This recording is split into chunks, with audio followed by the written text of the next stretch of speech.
The filtered light of Sol, a star both worshipped and forgotten, streamed through the meter-thick adamantine glass of the observatory dome. It cast a cold, sterile luminescence across the chamber, a place that was equal parts scriptorium, laboratory, and sanctuary. Here, suspended in the silent void above the scarred, pockmarked face of Luna, Magus Dominus Archimedes Voltag maintained his lonely vigil. His existence, a long, unbroken prayer to the machine god, was dedicated to the pursuit of holy, dangerous knowledge. Outside, the cosmos wheeled in silent, majestic indifference.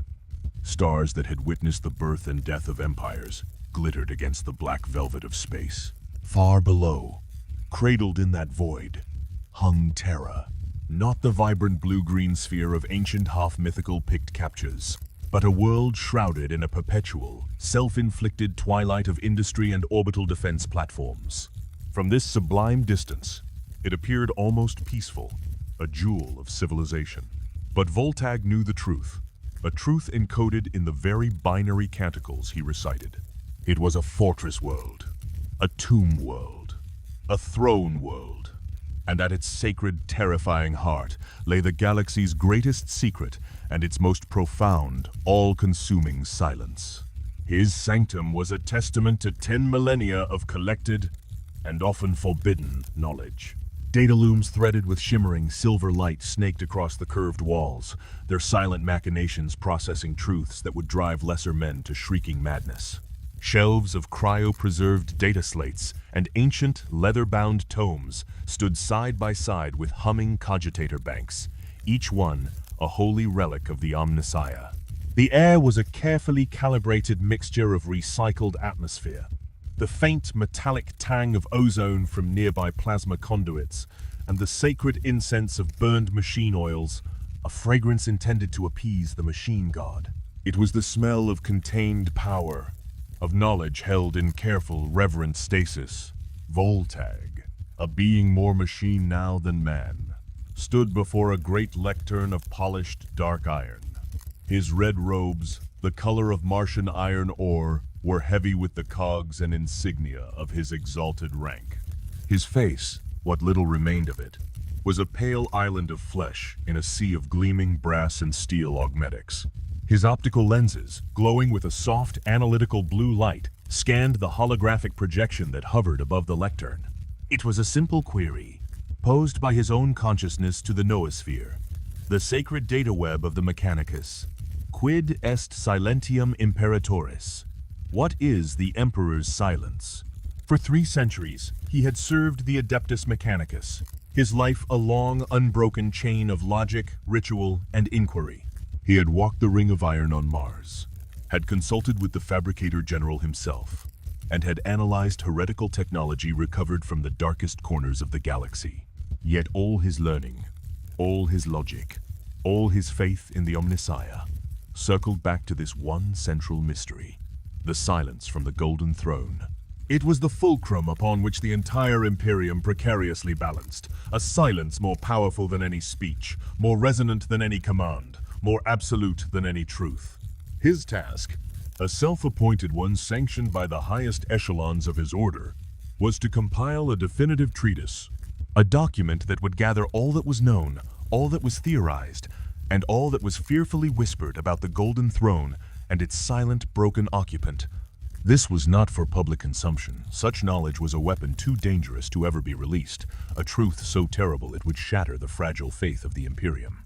It was for the deepest archives, for the chosen few who might one day need to understand the true nature of the Imperium's long, slow decay, and the terrible, paradoxical hope that lay dormant within it. He extended a gleaming, multi-jointed metallic hand, his fingers hovering over the holographic interface. The task was daunting. To speak of the Emperor's silence was to speak of the death of a dream, the birth of a god, the function of a terrible machine, and the ongoing 10,000-year war being fought in a realm beyond mortal comprehension. With a soft click, he initiated the recording scribe servitor. Its single optical lens glowed red, and a quill of polished steel dipped into a reservoir of bioluminescent ink, ready to transcribe his thoughts onto consecrated parchment. Voltag's own vocalizer, a device of sublime craftsmanship, hummed to life. The sound was not the grating rasp of a common servitor, but a deep, measured, resonant tone, calibrated for clarity and authority. He began, his voice filling the silent chamber, a single point of certainty in a galaxy of doubt. Logos Entry Prime. Subject: the Golden Throne. In the final analysis of the Imperium of Man, all paths of logic, all lines of inquiry, lead to Terra. And on Terra, they lead to the Sanctum Imperialis.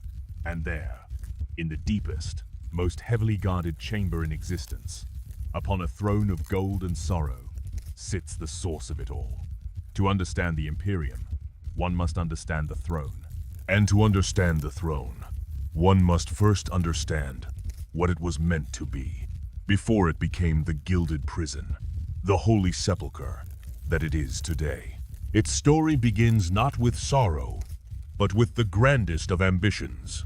We must look back, past the age of apostasy, past the Horus heresy, back to the triumphant dawn of the Imperium, and even before, to the shadowy, half-forgotten epoch known as the Dark Age of Technology. The Dark Age of Technology was humanity's zenith, a time of unparalleled scientific achievement and breathtaking arrogance. Mankind did not merely travel the stars, it commanded them. The men of iron, artificial intelligences of staggering power, prosecuted their wars.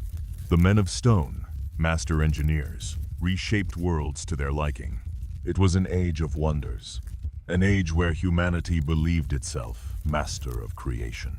And it was in this crucible of hubris and genius that the seeds of the Golden Throne were sown.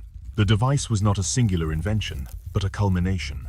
Its design incorporates principles of physics and metaphysics that our Adeptus Mechanicus can now only dimly perceive. It is a psychic amplifier of unimaginable complexity, a temporal stabilizer, a life sustainer, and a gateway.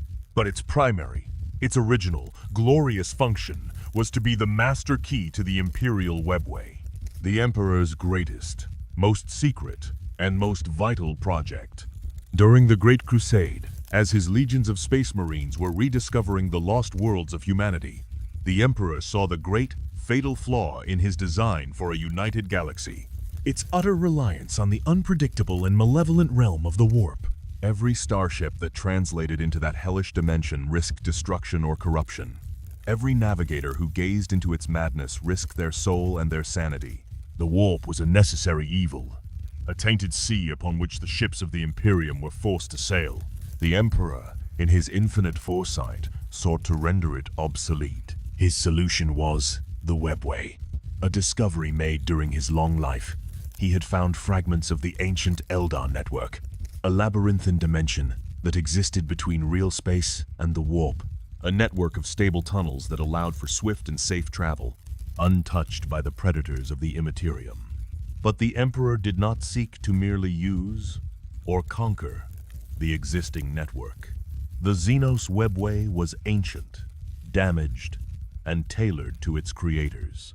He sought to create a new one, a human-centric webway, with its primary gate, its nexus, located in the deepest dungeons of his own palace on Terra. The Golden Throne was to be the control hub for this grand endeavor. It would allow the Emperor's consciousness to navigate the twisting corridors of the webway, to stabilize its structure, and to forge new paths from its Terra-bound heart to any world in the galaxy. It was a vision of unparalleled ambition, a future where human colonists could travel from one end of the galaxy to the other in the blink of an eye, where armies could be deployed instantly to any threatened world, where the whispers of chaos could no longer find purchase on the souls of isolated warpfarers. More than this, it was the cornerstone of his ultimate goal, the guided psychic evolution of mankind. With humanity safely cloistered within the ordered reality of the webway, its nascent psychic potential could be nurtured and guided over generations, transforming the species into a psychic master of the galaxy, free from superstition, fear, and the corrupting touch of the chaos gods. It was a future of reason, of progress, of humanity ascendant and truly safe for the first time in its existence. For this grand purpose, the Emperor toiled in absolute secrecy beneath the Himalayan mountains, withdrawing from the triumphant march of the Great Crusade. He left its command in the hands of his most trusted and favored son, the War Master Horus Lupercal. This was a calculated risk, but one he deemed necessary. He sat upon the golden throne for hours, then days at a time, his consciousness projected into the labyrinthine tunnels, his will a force of pure, ordered construction. He battled the strange, soulless entities that dwelled within its forgotten corners and sealed off the passages that led to the realms of the perfidious Eldar. The only soul in the galaxy who fully understood the scope of this project was his regent, his most trusted advisor, Malcador the Sigillite. Malcador guarded the secret, understanding that its revelation could sow jealousy and discord among the Primarchs. They were generals, warriors, conquerors. They would not understand this turn from glorious battle to quiet, introspective construction. They would not understand that this silent work was infinitely more important than any war. This was the dream of the Golden Throne, a dream of a perfect future, forged in silence and secrecy. And it was this dream that was to be shattered. The instrument of this shattering was not a Xenos foe or a creature of the warp, but one of the Emperor's own sons, Magnus the Red, the Crimson King, Primarch of the Thousand Suns Legion. Magnus was a being of immense psychic talent, second only to the Emperor himself, but his pride and his thirst for knowledge were his fatal flaws. At the Council of Nicaea, the Emperor had decreed that the legions were to cease the practice of sorcery, to disband their librarious divisions, fearing the very corruption it would later invite. Magnus, to his ruin, disagreed in his heart, believing he could master the powers of the warp without succumbing to them. When he discovered Horus's betrayal on the world of Davin, his heart was filled with righteous terror. He had to warn his father, but he was isolated and bound by the Edict of Nicaea, forbidden from using the very powers that could reach across the galaxy. In his desperation and his arrogance, he chose to disregard the Emperor's explicit command. He would not just send a message, he would prove the power of his arts, prove their necessity. He gathered his psychic might, a force capable of cracking a continent, broke through the fragile veil of reality, and cast his consciousness across the stars. He aimed for his father's mind, a psychic spear of pure intention. But the Emperor's mind was shielded, protected by psychic wards of unimaginable strength, wards designed to keep the powers of the warp at bay while he worked within the webway. Magnus, in his haste, did not attempt to bypass these shields. He smashed through them. The psychic sledgehammer of his warning did not merely penetrate the Emperor's defenses, it shattered them. And in doing so, it tore a psychic wound in the delicate, half-formed fabric of the Imperial webway gate. The carefully constructed reality of the human webway was breached. Through that breach, that gaping wound, poured the raw, unfiltered madness of the warp. The tunnels beneath the palace, once destined to be corridors of light and progress, became a battlefield of nightmare. Daemonic legions, the very entities the project was meant to confound, flooded into the heart of the Imperium. Reality screamed and twisted. The elite custodian guard and the silent warriors of the Sisters of Silence were thrown into a desperate, hopeless war in the corridors of their master's greatest secret. The Emperor's great work was ruined. The dream of the webway was dead, and the Golden Throne's function was irrevocably, tragically altered. No longer a tool of creation, it became a device of containment. The Emperor was forced to abandon his plans and chain himself to the throne, not to build, but simply to hold the line. He had to remain seated, his consciousness a living bulwark, his psychic power the only thing holding the daemonic tide at bay and preventing the daemonic breach from swallowing Terra whole. He became a prisoner to his own grand design, the gatekeeper to a hell of his son's making. This was the state of affairs when the Horus heresy finally reached Terra. The Emperor was bound to the throne, fighting a secret, desperate war in the depths of his own palace, while the galaxy burned in his name. he could only spare a fraction of his attention for the wider war, directing loyalist forces through slivers of psychic communication. His mind stretched to an impossible breaking point. The Golden Throne had become a life support system not for him, but for Terra itself. This was the first iteration of his long silence. A necessary silence, born of failure and betrayal, bought at the cost of his direct leadership. To spare the Emperor this burden, to allow him to face Horus, Malcador the Sigillite, his faithful friend, took his place upon the throne. Malcador was a psyker of immense power, but he was a mortal man. The strain of containing the breach, a task that taxed even the Emperor, was too much. When the Emperor was brought back from his duel, he found Malcador little more than a pile of dust, his soul and body utterly consumed by the throne's terrible energies. Malcador's sacrifice bought the Emperor the time he needed, but it proved, definitively, that only the Emperor could bear this burden. The climax of the heresy is a story told in epic verse and solemn prayer. The final duel aboard Horus's flagship, the Vengeful Spirit. The confrontation between father and favored son. The Emperor, finally freeing himself from the throne to face Horus, held back his full power. Even then, facing a creature twisted and swollen with the power of all four Chaos Gods, he could not bring himself to accept the depth of his son's damnation. He saw only the beloved child he had raised, and for that hesitation, he paid a terrible price. Horus struck the Emperor down, inflicting wounds that would have annihilated any lesser being, body and soul. He tore away an arm, destroyed an eye, and set the Emperor's very spirit ablaze with warp fire. It was only when Horus turned his power on a lone Imperial custodian, some accounts say a guardsman, the truth is lost to myth and obliterated him, that the Emperor understood. The son he had loved was gone, a hollow shell inhabited by a vessel of primordial evil. With a final, focused burst of psychic power, a beam of light and truth, the Emperor unleashed his full, untrammeled might. He did not merely kill Horus, he obliterated him, erasing his very soul from existence to deny the Chaos Gods their ultimate prize. But the damage was done. The master of mankind was broken, a hair's breadth from death, his body a ruined, burning husk. The Primarch Rogel Dorn of the Imperial Fists found him there, amidst the carnage, and in that moment, the fate of the Imperium for the next 10,000 years was sealed. Following the Emperor's faint, flickering telepathic instructions, Dorn carried his father's body back to Terra, back to the one device that might sustain him, the Golden Throne. The tech priests of Mars, under the direction of the Fabricator General, worked frantically, guided by the Emperor's fading consciousness.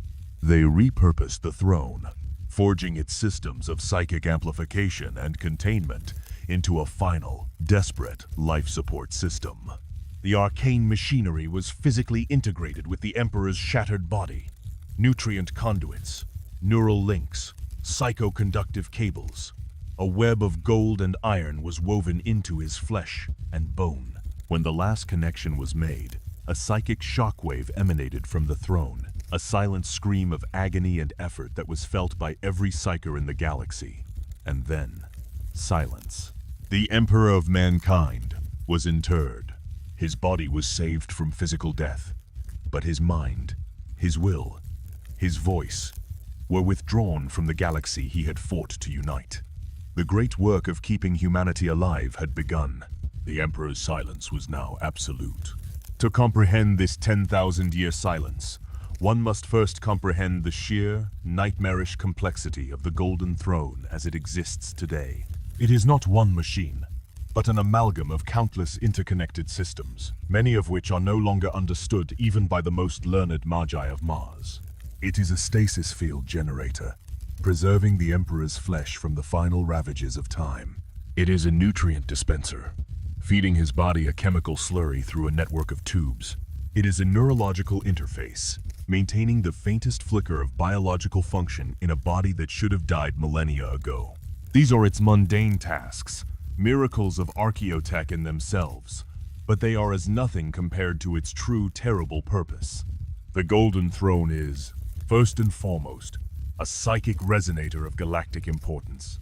It draws upon the Emperor's immense psychic power, a power that still flickers and burns within his near-dead form, and it focuses this power. It turns the raw energy of his soul into a series of directed, precise applications.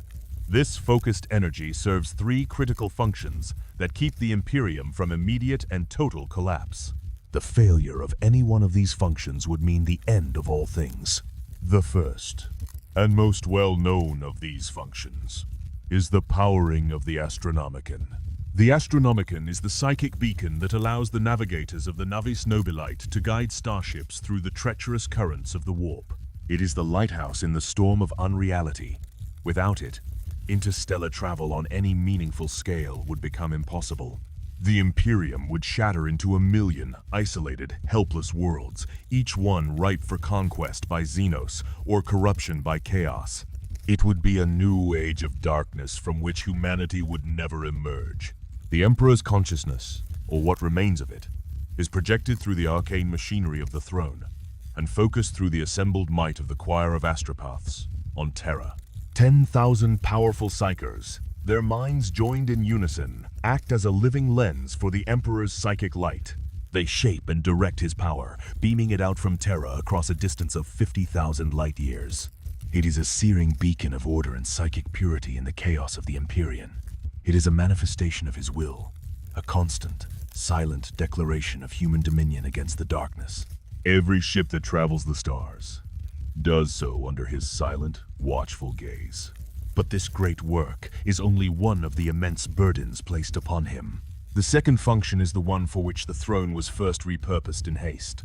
The containment of the broken webway gate that festers in the vaults beneath the Imperial Palace.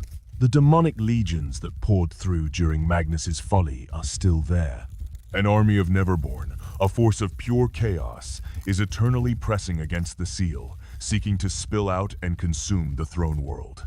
They are held in check by a single thing: the Emperor's unblinking, unending psychic will, focused through the throne into an impenetrable ward. The Golden Throne acts as the lock, the seal, the ward on a psychic gate to hell. If his concentration were to waver for even a moment, if the throne's power were to fail, Terra itself would be consumed. The throne world, the most sacred planet in the Imperium, would become a new eye of terror, a daemon world of unimaginable horror at the very heart of human space. His silence is the dam holding back an ocean of nightmares. The pressure against that dam is constant and unrelenting. The third function is perhaps the most subtle, yet equally vital. The Emperor's immense presence in the warp, projected by the throne, acts as a psychic shield for the collective soul of humanity. He is a god anchor in the immaterium, a bulwark against the full predatory attention of the chaos gods. He fights a constant, unseen war on a psychic plane, a battle of wills that has raged for 10,000 years. He deflects curses that would cause plagues and madness on a galactic scale.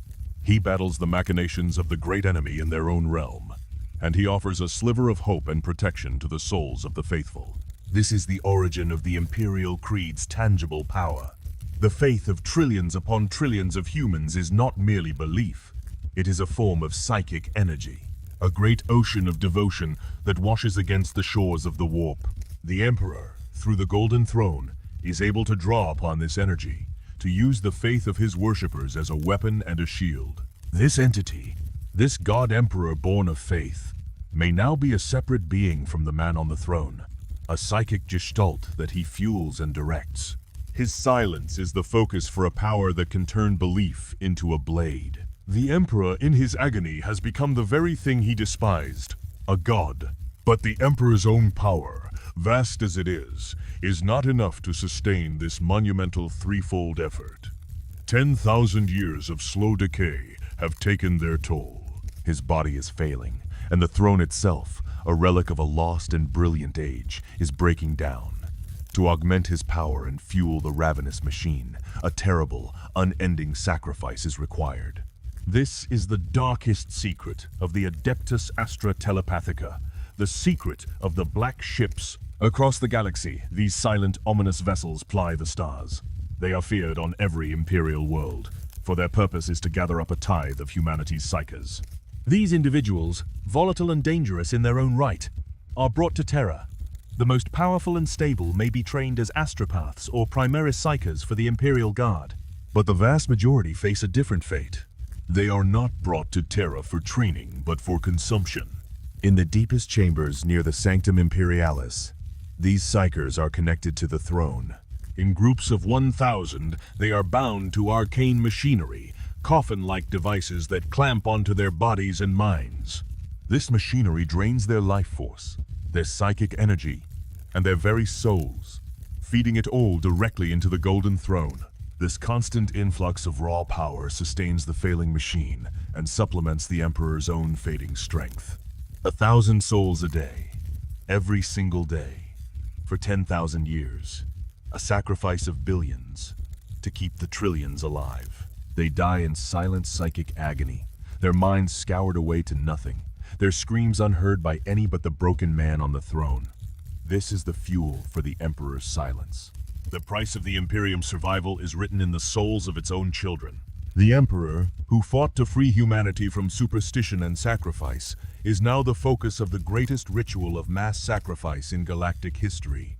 This brings us to the greatest mystery, the question that haunts the dreams of the most thoughtful inquisitors and confounds the most powerful logic engines of the Adeptus Mechanicus. What is the true nature of the Emperor's consciousness?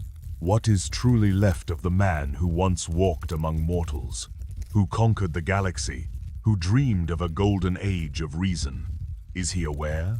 Does he think? Does he dream? The answer is terrifyingly unclear, and several competing theories exist, each with its own dire and often heretical implications. The most orthodox belief, the one held by the Puritan factions of the Inquisition and preached by the devout priests of the ecclesiarchy, is that the Emperor is a silent, watchful god. In this view, he is fully conscious and entirely aware, his mind operating on a level of perception and thought far beyond human comprehension. His silence is a result of his perfect focus, his entire being dedicated to the great work of protecting mankind. He is the vigilant deity who hears every prayer, who guides the path of the faithful, and who occasionally intervenes in the galaxy through miracles, manifesting saints or dispatching the angelic, fiery warriors of the Legion of the Damned. To these believers, the man is gone, having ascended to divinity upon his interment. The Golden Throne is not a prison, but a holy relic, the sacred conduit through which their God preserves them.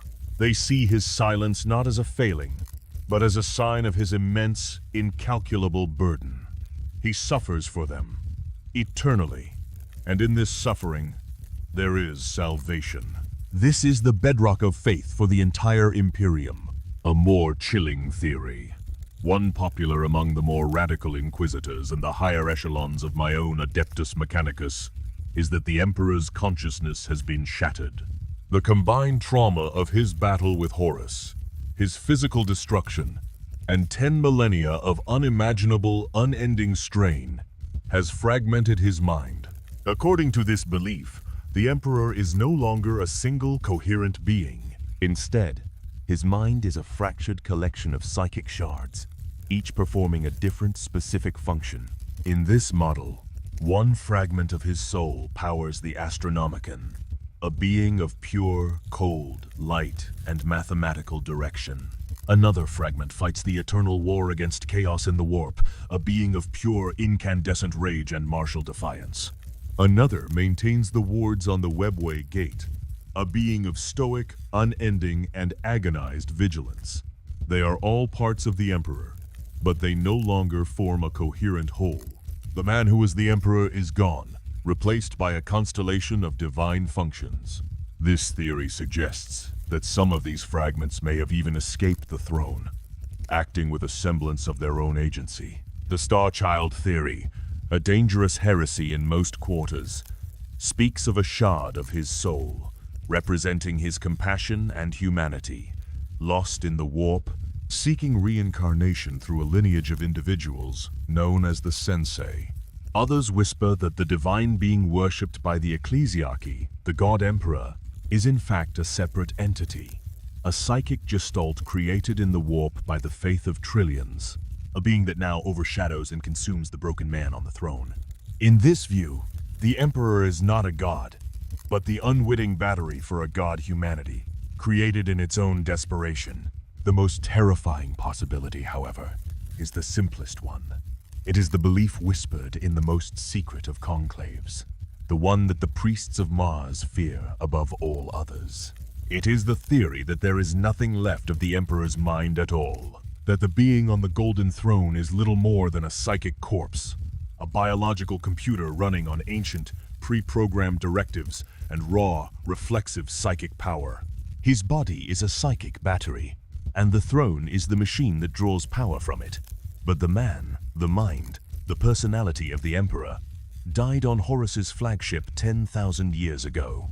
In this scenario, the Astronomican is a mindless psychic reflex, like a dead man's heart that continues to beat.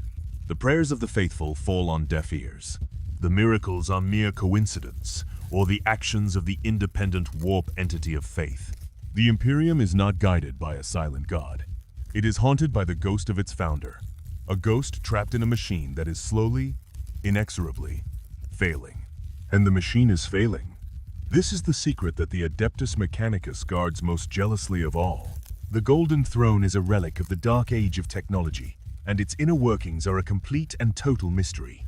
For 10 millennia, the tech priests have tended to it, following rituals and rites they barely understand, reading from flickering screens of data they cannot comprehend, replacing failing components with scavenged parts or imperfectly replicated copies.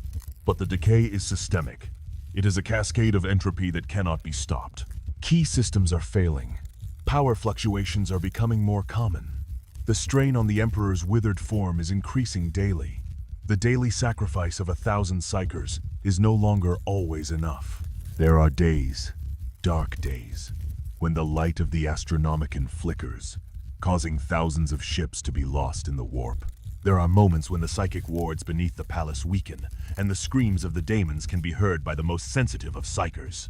The Mechanicus is engaged in a desperate, galaxy-spanning quest to find the knowledge to repair the throne. Expeditions are sent into the darkest corners of space, searching for lost standard template constructs, or STCs, that might contain the secrets of its construction.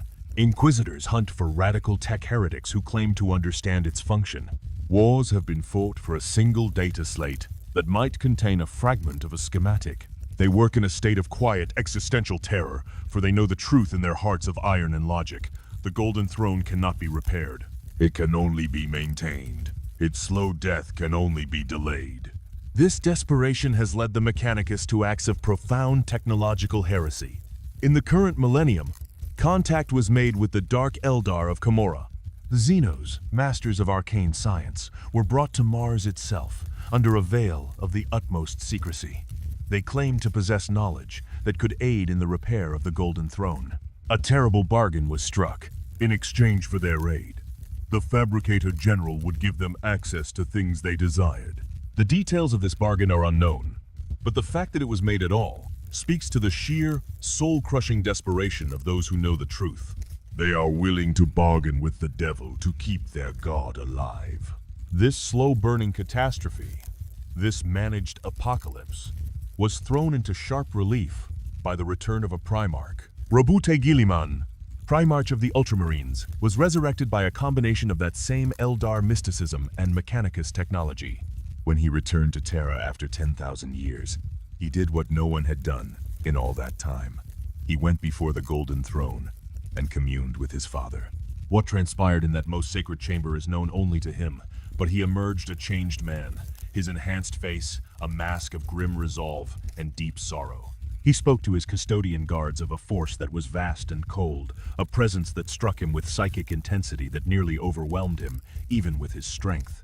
He felt no recognition, no warmth of kinship, only an immense, ancient, and unfathomable intelligence that now regarded him as a newly shaped instrument to be used. His meeting with the Emperor appeared to coincide with a surge of psychic disturbance across the galaxy, culminating in the formation of the Great Rift, the Cicatrix Maledictum, a massive tear in the fabric of reality that divided the Imperium in two. Many believe this was the result of the throne's waning power. a sign of the warp's growing influence. But others, the most speculative minds, suggest it was the Emperor himself, an immense, final, and deliberate act. That, in his communication with Guilliman, a portion of his vast will was released. A strategic maneuver in a cosmic design. A blade that would cut both ways. Perhaps he reshaped the galaxy to forge the legend of a returning leader. A renewed beacon of hope meant to unite humanity for the final struggle. Perhaps he allowed the loss of half the galaxy now called the Imperium Nihilus to strengthen his dominion in the Imperium Sanctus. The Emperor's silence, in this age, has grown more complex than ever. Is he still the silent guardian, enduring in endless stillness? Or has he become something else, a vast, calculating mind, willing to let billions fall to preserve countless more? The questions grow, and the stillness from the throne gives no answers. It only deepens. A quiet presence at the heart of an empire, on the brink of total conflict and dissolution. The final fate of the Emperor remains the Imperium's greatest mystery. There are those, like the Thorian faction of the Inquisition, who believe restoration is not only possible, but necessary. They search the stars for a fitting vessel, a chosen avatar, an individual of immense strength and purity, through whom the Emperor's essence might be renewed, allowing him to guide humanity once again. They believe he awaits the moment when humankind proves itself worthy of his return. Others, especially within the Mechanicus, argue such an attempt would be a catastrophic error. To remove the Emperor from the throne, even briefly, could unleash the very disaster it restrains. The warp would surge unchecked. The Astronomican would fade. And who could predict what might awaken from that transfer? After 10,000 years of decay, division, and worship, would it be a savior of humanity, or something unrecognizable, altered by millennia of endless strain? It is a risk that defies calculation, a variable beyond control. And so the Imperium endures. A fragile, decaying structure built upon the foundation of a silent, enduring figure, and a failing, ancient machine. Its uncountable citizens labor in ritual devotion, their lives harsh and fleeting, their steadfast belief a shield against the overwhelming truths their leaders confront. The reality is that the age of the Emperor has passed. This is the age of the Imperium, a vast, headless mechanism that continues by momentum alone, guided by the last echoes of a sovereign long silent. The Emperor's silence is the defining paradox of this era. It is both a symbol of limitless power and of complete restraint. It provides the Imperium's greatest strength, the unifying light of the Astronomican, and its gravest weakness, the rigid traditions that stifle innovation. It is the object of immense devotion and the seed of dangerous speculation. It is the sound of a hidden war waged beyond perception, a conflict on which the destiny of all humankind depends. For 10,000 years, the galaxy has waited for that silence to end, for a message, a command, a sign that the Master still endures. But the silence remains. The guardian in the dark keeps his post. The unending toll of energy and life continues without pause. The long night of the 41st millennium stretches on, growing dimmer with each passing year. And at its core, there is only the quiet hum of ageless machinery, the unheard echo of countless daily prayers, and the vast, unbroken silence of the Emperor upon his golden throne. Magos Voltag let the final words of his main treatise echo in the chamber. The holographic display before him faded, leaving only the cold, hard light of the distant star soul filtered through the dome's glass. He had been speaking for hours, the chronicle now running to thousands of pages of precisely inscribed script, a magnum opus of terrifying truth. The task had drained him. Not physically, his augmetic body was tireless, but spiritually, if a being of the Mechanicus could claim such a thing. To lay out the truth in such stark, logical terms was to stare into the abyss at the heart of the Imperium and to find it staring back. He turned his glowing blue lenses from the lectern and looked back at the holographic image of Terra, the throne world, a world sustained by a corpse, an empire ruled by a ghost, a faith centered on a silence. The logic of it was appalling, yet undeniable. Every battle fought, every world tithed, Every heretic burned. All of it was done to preserve this fragile, horrifying stasis, to keep the silence from being broken by the screams of a damned humanity. His treatise was complete, but the story felt unfinished. There were nuances, appendices to be added, corollaries to the great, terrible equation he had laid out. His metallic fingers moved again, calling up new data files. The story of the silence was not just the story of the Emperor.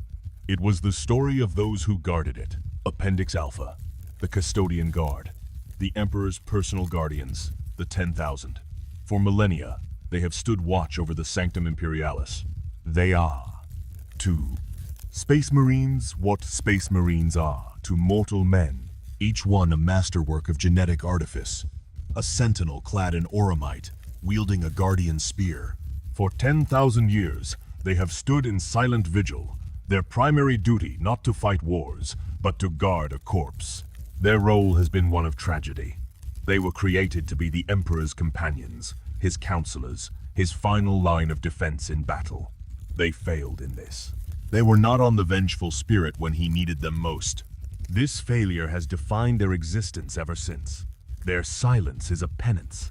They stand guard over the one they failed to protect. Their lives a long, unbroken watch. They hear things, standing so close to the throne. Whispers in the currents of the machine. Psychic echoes. They do not speak of it. They only watch and wait. With the return of Guilliman, their role has changed. They have taken to the stars again, bringing the Emperor's silent judgment to the enemies of man. But their true place is on Terra.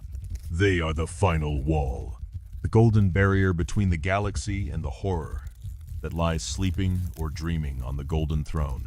Appendix Beta, the Sisters of Silence, the Anathema Psychana, the other half of the Emperor's personal guard. Where the Custodes are paragons of physical and mental perfection, the Sisters are something else entirely. They are psychic blanks, nulls, their souls a void in the fabric of the warp. To a psyker, their presence is agony. To a daemon, it is annihilation. They were the Emperor's ultimate weapon against the powers of the warp. They fought alongside the Custodes in the war within the webway. Their very presence, a shield against the demonic tide. After the heresy, their order was scattered, diminished. But now, in the age of the Great Rift, they have returned. They are the wardens of the black ships, their null aura helping to contain the psychic tithe on its journey to Terra. They guard the sanctum, their silence a perfect counterpoint to the psychic storm that rages within the Emperor's mind. They are the guardians of the physical silence, the enforcers of quiet in the loudest place in the galaxy. Appendix Gamma, the High Lords of Terra, the 12 rulers of the Imperium, the Fabricator General of my own Mechanicus, the Grand Master of the Officio Assassinorum, the Master of the Administratum. They rule in the Emperor's name. They issue decrees, command armies, and oversee the vast, grinding bureaucracy of the Imperium. They are the most powerful humans in the galaxy, and they rule in fear. Fear of the silence. They know, better than any, that their power is built upon a lie. The lie is that the Emperor still guides them. They perform rituals, consult the Emperor's tarot, seek omens in the entrails of sacrificial animals, all in a desperate attempt to divine a will that is no longer expressed. Their governance is a pantomime, an attempt to interpret the shifting winds around a silent monolith. They know the throne is failing. They sanction the desperate missions, the heretical bargains. They live in constant terror that the silence will one day end, not with a command, but with a final dying gasp from the machine. And on that day, their power, and the entire Imperium, will be rendered into dust. Their every action is an attempt to delay that final moment. Appendix Delta, the Inquisition, the Emperor's secret police. They answer to no one but the throne itself.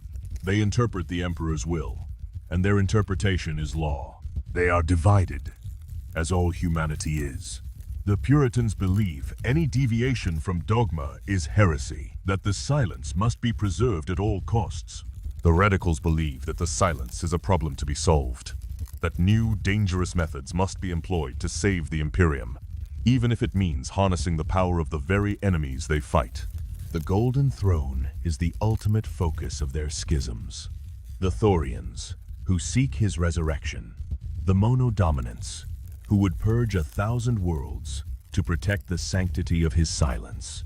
The Xanthites, who would dare to bargain with daemons for the knowledge to repair the throne. The Inquisition is the immune system of the Imperium, and it is at war with itself over the nature of the silence it is sworn to protect. They are the guardians of the ideological silence, ensuring that no unauthorized truth about the throne ever reaches the ears of the masses. Final Logis entry, a personal reflection, a logical fallacy. To document a truth that must be suppressed is the ultimate paradox. This treatise, these words, are a testament to a failure 10,000 years in the making. The Emperor's dream of reason has died, replaced by a nightmare of faith and fear. His science has been replaced by our ritual. His words have been replaced by his silence. And we, the Adeptus Mechanicus, are the greatest of sinners in this age of ignorance. We tend the machine, but we do not understand it. We pray to the Omnissiah for knowledge that our ancestors possessed as a matter of course. We are custodians of a legacy we are no longer worthy of. The Golden Throne is the ultimate symbol of this.